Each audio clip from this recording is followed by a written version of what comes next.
여러분, 성경의 인물 중에 모세를 떠올리면 무엇이 생각나시나요? 모세 하면 이것이 생각나실 것입니다. 홍해가 갈라지고 이스라엘 민족 200만 명이 그 홍해 바다를 가로질러 건너가는 장면이 떠오를 것입니다. 그럼 솔로몬의 이름을 들었을 때는 어떠한 것이 떠오르시나요? 솔로몬 하면 지혜이죠. 솔로몬이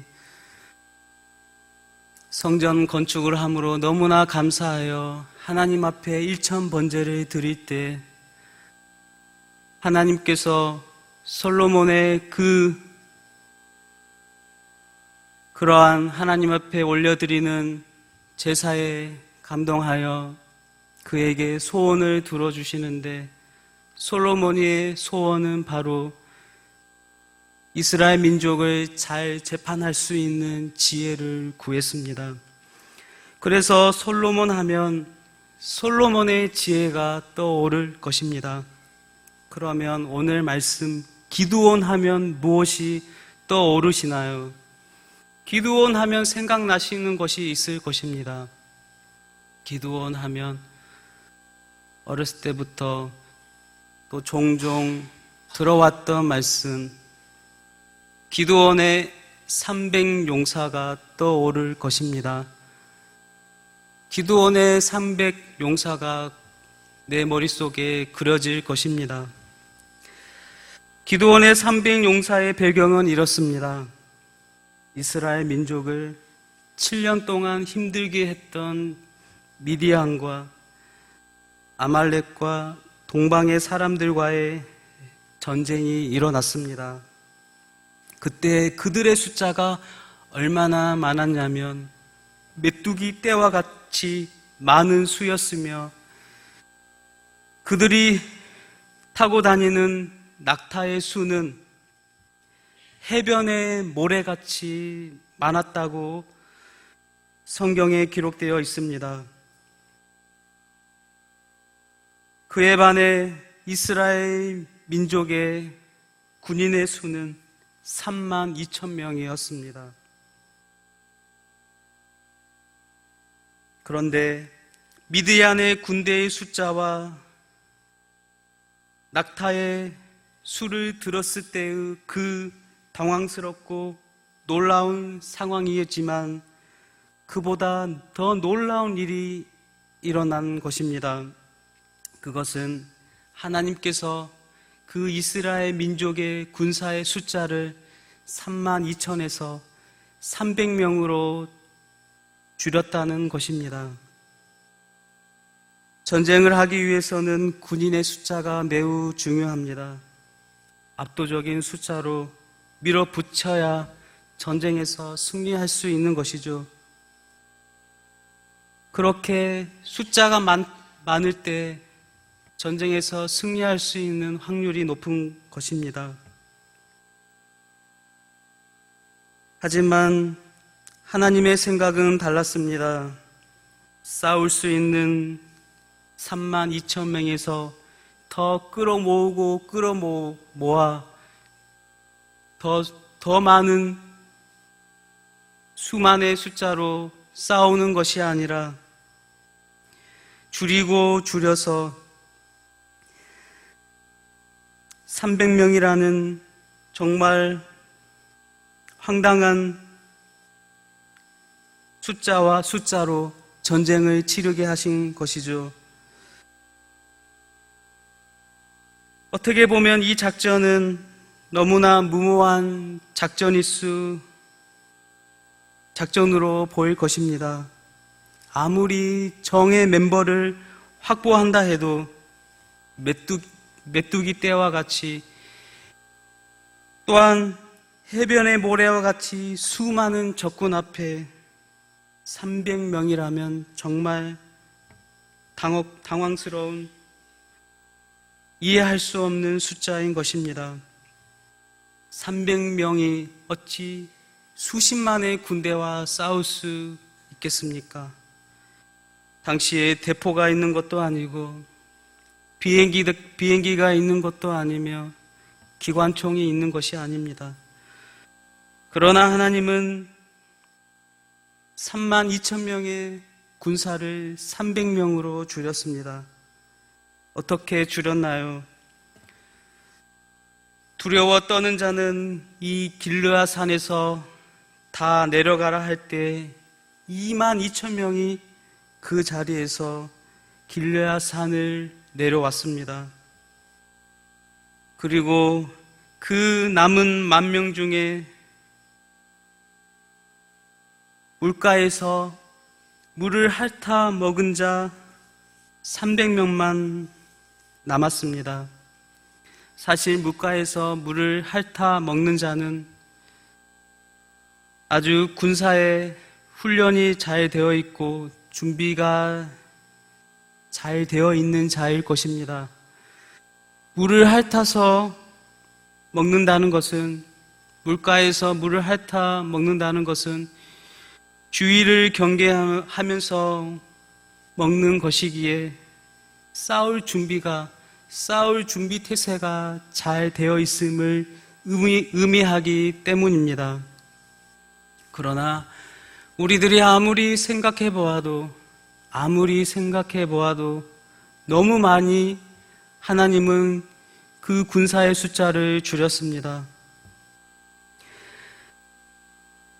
그렇다면 하나님께서 32,000명에서 300명으로 줄이신 의도가 무엇일까요?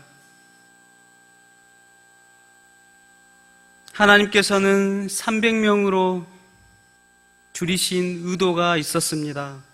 그것은 이스라엘 민족들이 싸울 때 어느 정도 자신들이 싸울 수 있는 규모가 있다면 자기들이 스스로 잘 싸워서 이 전쟁에서 승리했다는 교만과 자랑을 할 수 있기 때문입니다. 그래서 하나님은 이 전쟁을 통하여서, 전쟁은 하나님께 속해 있으며 하나님께서 이 전쟁에 관여하여 하나님의 사람은 하나님께서 인도하시며 승리케 하신다는 것을 보여주기 위함이었습니다. 여러분들은 혹시 이런 생각을 해 보신 적이 있을 것입니다. 하나님께서는 왜 기도를 해야만이, 새벽에 기도해야만이, 무시로 수시로 기도해야만이 기도에 응답을 주시는 것일까? 하나님은 왜 기도를 해야만이 그 기도를 들어주시는 것일까? 하나님의 자녀이기에 당연히 기도하지 않더라도 우리들에게 닥쳐오는 문제들을 하나님은 해결하실 수 있는 분이신데 왜 굳이 기도를 해야만이 나의 문제를 해결해 주시는 것일까라는 그러한 생각들을 하신 적이 있을 것입니다. 왜 그렇게 우리들이 하나님 앞에 기도해야만이 하나님은 우리의 문제를 해결해 주시는 것일까요? 하나님은 그 문제를 해결해 주시는, 기도를 해야만이 그 문제를 해결해 주시는 이유가 있으십니다. 만약에 어떠한 믿음의 사람이 기도하지 않아도 삶의 문제들이 자동적으로 해결되어진다면 많은 사람들은, 그 믿음의 사람은 그 은혜가 은혜인지를 모른다는 것입니다. 당연히 받을 은혜로 여긴다는 것이죠. 또 그 문제들이 해결되어진다면 자신이 너무 잘나서 그렇다고 여기며 교만해진다는 것입니다. 스스로 할 수 있는 힘이 있었기에 그 문제들을 해결할 수 있었다 여긴다는 것입니다. 바로 이것 때문에 하나님은 우리들이 기도를 해야만이 기도에 우리의 문제를 해결해 주시는 것입니다. 우리들이 교만해질까봐, 우리들이 스스로의 힘으로 살아갈 수 있다는 그러한 교만으로 살아갈까봐 하나님께서는 우리들이 하나님 앞에 기도할 때 기도의 응답을, 문제들을 해결해 주시는 것입니다. 그래서 우리들이 잘나서가 아니요 오직 하나님의 은혜로 우리들의 문제가 해결되었다는 것을 깨닫게 하시기 위해 우리의 기도가 하나님께는 필요한 것입니다. 기드온의 300용사도 바로 그러한 것이죠. 전쟁은 32,000명의 많은 숫자로 이기는 것이 아니라 하나님의 은혜로 이긴다는 것을 보여주시기 위해 하나님께서는 300명으로 서로의 이름을 부를 수 있는 적은 숫자로 그 수많은 적군들을 이기게 하신 것입니다. 이렇게 기드온은 하나님의 의도를 알고 하나님의 의도를 받아들이고 전적으로 하나님을 신뢰하며 믿음으로 전쟁을 함으로 승리하였습니다.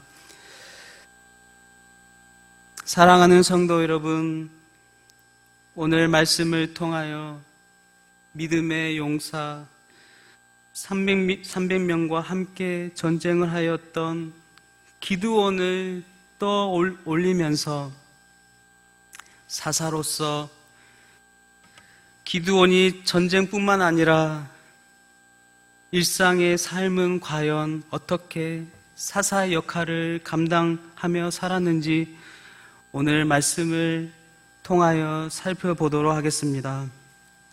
기드온은 300명의 군사를 가지고 바다의 모래와 같이 메뚜기 떼와 같이 많은 위대한 민족과의 전쟁에서 승리하였습니다. 그리고 그가 그 전쟁에서 승리함으로 많은 전리품들을 얻었죠. 고대 전쟁에서 승리하면 전쟁에서 패한 민족의 기중품들을 얻을 수 있었습니다. 금과 은과 때로는 가축들, 때로는 여자도 데리고 와 노예로 삼았습니다. 기드온도 이 전쟁에서 승리함으로 많은 금을 가지게 되었습니다. 그리고 그 금의 무게가 1700세겔이라고 말씀하였습니다. 이것을 그램으로 표시하면 약 19kg이나 되는 것이죠. 어마어마한 금을 전쟁을 통하여서 얻게 되었습니다. 그리고 기드온은 이 많은 금을 가지고 생각하지도 꿈꾸지도 말아야 할 일을 하고 말았습니다. 바로 에봇을 만든 것입니다. 에봇은 무엇인가요? 에봇은 제사장의 옷이죠. 그는 제사장 족속인 레위 족속이 아니었습니다. 므낫세 족속이었습니다. 하지만 그는 19kg의 금을 가지고 화려하게 제사장의 옷을 만들어 자신의 집에 두었습니다.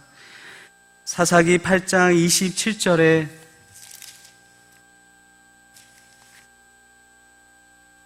기드온이 그 금으로 에봇 하나를 만들어 자기의 성읍 오브라에 두었더니 온 이스라엘이 그것을 음란하게 위함으로 그것이 기드온과 그의 집에 올무가 되니라 라고 말씀합니다.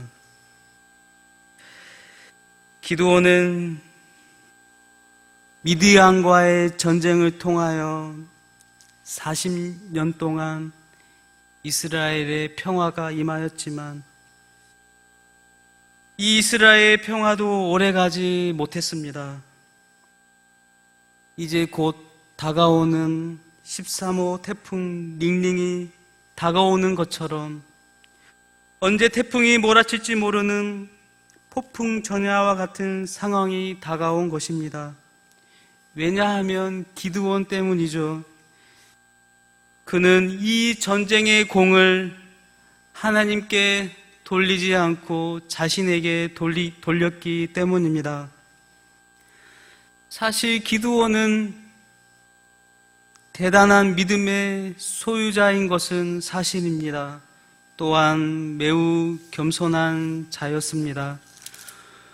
오늘 말씀에 기드온은 자신을 매우 겸손하게 매우 작은 자라 여기며 자신을 낮추는 자였습니다.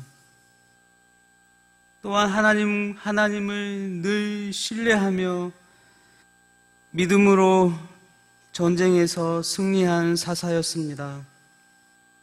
그리고 그는 자신의 가문에 있었던 바알과 아세라 신상을 파괴하며 부숨으로 여룻바알이라는 별명을 얻은 자였습니다. 그렇게 하나님 앞에 진실되고 바르게 살았던 기드온이 전쟁에서 승리함을 통하여서 얻은 전리품을 통하여 욕심이 생기고 또한 그의 마음속에 권력이 생김으로 세상적인 욕심과 권력이 그 마음속에 들어오게 되었습니다. 사사기 8장 22절에 이렇게 말씀하는데요. 그때 이스라엘 사람들이 기드온에게 이르되 당신이 우리를 미디안의 손에서 구원하셨으니 당신과 당신의 아들과 당신의 손자가 우리를 다스리소서 하는지라 라고 말씀하고 있습니다. 이스라엘 사람들은 입에 바른 소리로 기드온을 유혹하였습니다. 이스라엘 사람들은 기드온은 이스라엘 사람의 입에 바른 소리에 취해 스스로 왕이 되고 싶었습니다. 또한 에봇을 만들어 자신의 집에 둠으로 영적인 제사장으로 왕뿐만 아니라 영적인 제사장의 권력을 얻음으로 두 가지 다 왕과 제사장 모든 이스라엘에 가질 수 있는 모든 권력을 얻으려는 야망이 있었던 것입니다. 이렇게 에봇을 집에 간직했던 일과 스스로 왕이 되려 한 일은 그가 바알 신상을 부수고 무너뜨려 여룻바알이라는 별명을 얻었지만 우상을 무너뜨린 바알 신상을 무너뜨린 여룻바알이라는 별명을 얻었지만 이제 그는 그 부서진 바알 위에 자신이 올라서고 말았던 것입니다. 자신이 바알 같은 우상이 된 것입니다. 그로 인해 그는 권력이라는 죄에 빠져버린 것입니다. 하나님보다 권력을 더 좋아했습니다. 하나님보다 권력에 사로잡혀, 욕심에 사로잡혀 결국 그는 스스로 망하는 길에 서게 된 것입니다. 그렇습니다. 하나님의 은혜를 망각하고 살아간다면 결국 망하는 길에 서게 되는 것이죠. 하나님을 선택하지 아니하고 세상의 권력과 세상의 야망을 선택한다면 반드시 그는 망하게 되어 있습니다. 어떻게 망하게 될까요? 그는 반드시 망하게 되는데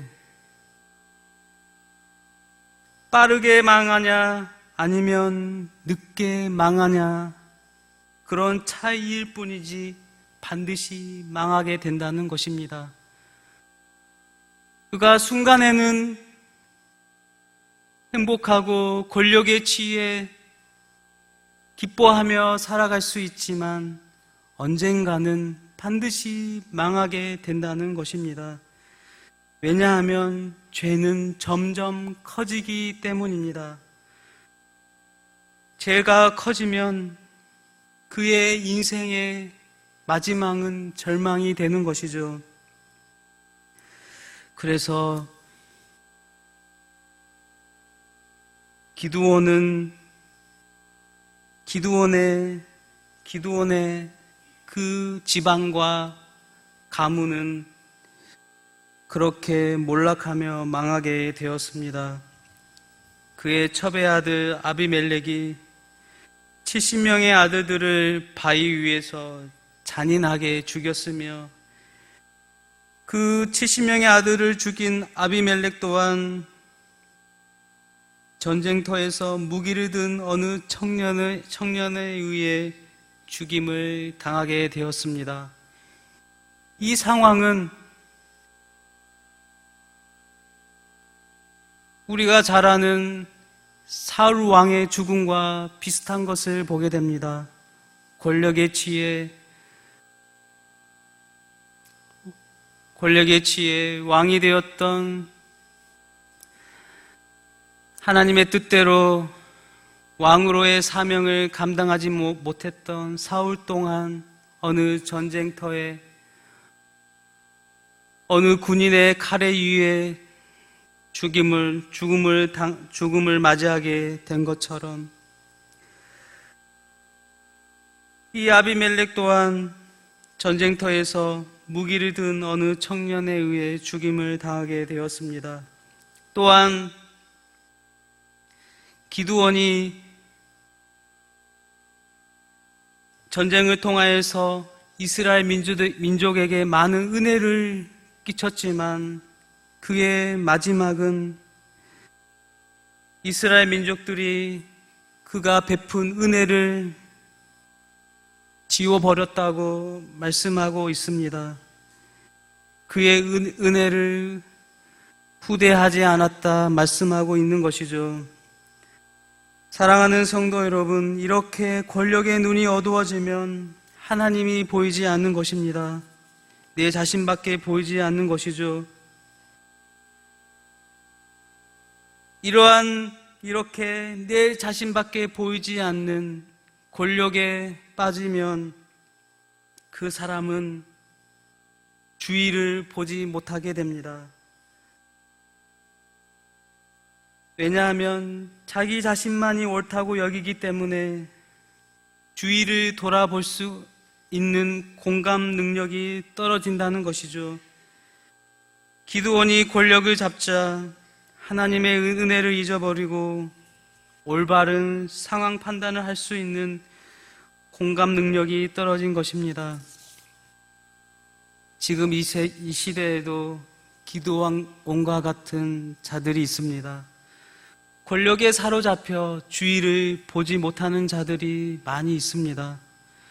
하나님을 믿기 시작할 때에는 열정적으로 믿음으로 신앙생활을 합니다. 그러나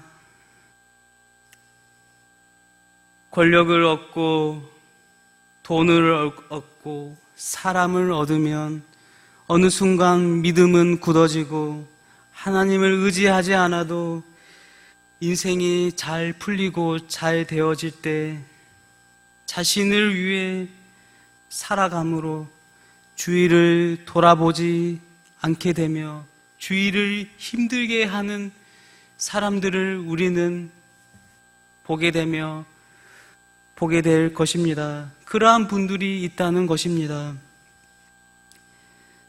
때로는 인터넷과 뉴스에서 종종 들려오는 이야기들은 우리의 마음을 서늘하게 하며 마음을 아프게 하는 것이죠. 어쩌면 그들이 처음부터 그렇게 하나님을 떠나 세상의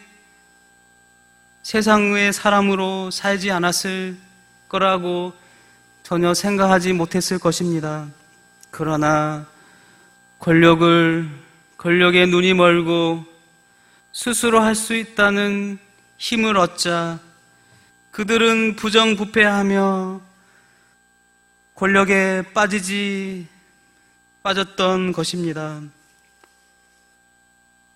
그러나 우리의 인생을 주관하시는 하나님을 온전히 의지한다면 세상의 권력과 돈이 보이지 않을 것입니다. 죄는 점점 사라지게 될 것입니다.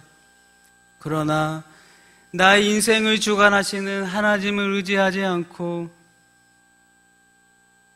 세상을 의지하며 살아간다면 그의 삶은 점점 죄가 자라기 시작할 것이고 하나님은 보이지 않을 것이며 세상의 권력과 힘에 세상에 좋은 것이 자신의 눈에 보이게 될 것입니다. 사사 기드온, 그는 믿음이 좋은 사사인 것은 맞습니다. 그러나 이 사사 기드온은 점점 시간이 지나갈수록 좋은 사사에서 나쁜 사사가 된 것이죠. 스스로 높아지고 스스로 우상이 되며 스스로 왕이 되고 제사장이 되어서 점점 세상의 권력에 빠짐으로 그들의 아들들은 비참하게 죽음을 맞이했고 그의 집안은 멸망하게 되었던 것입니다. 그렇습니다. 아무리 힘있고 권력이 있다 해도 스스로 잘할 수 있다 해도 우리들이 살아가는 인생, 모든 인생은 하나님의 은혜가 아니면 살아갈 수 없는 것입니다. 그래서 하나님의 사람은 늘 자신을 쳐서 주님께 복종함으로 낮아지는